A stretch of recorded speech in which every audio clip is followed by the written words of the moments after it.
नहमदुहु व नुसल्ली अला रसूलिहिल करीम अम्मा बाद फ़अऊज़ु बिल्लाहि मिनश शैतानिर रजीम बिस्मिल्लाहिर रहमानिर रहीम।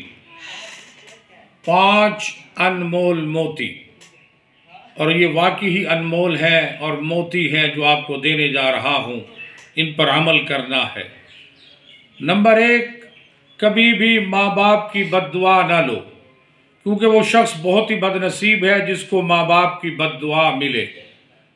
ये पहला मोती है, कभी भी माँ बाप की बद्दुआ ना लो। माँ बाप का अदब एहतराम करो।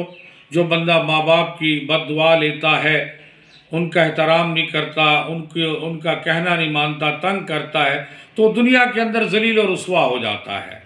तो कभी भी माँ बाप की बद्दुआ न लो। नंबर 2, किसी आदमी को दोस्त बनाने से पहले अपने दिल में कब्रिस्तान बना लो जिसमें उसकी बातें दफन कर सको।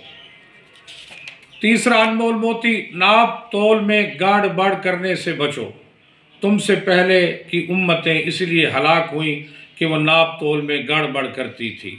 चौथा मोती, खुदा उस शख्स पर रहम करते हैं जो दूसरों पर रहम करे। पांचवा मोती, अल्लाह उस आदमी को बहुत नापसंदीदा करता है जो बद ज़बान और बेहया हो। वमा अलैना इल्लल बलाग।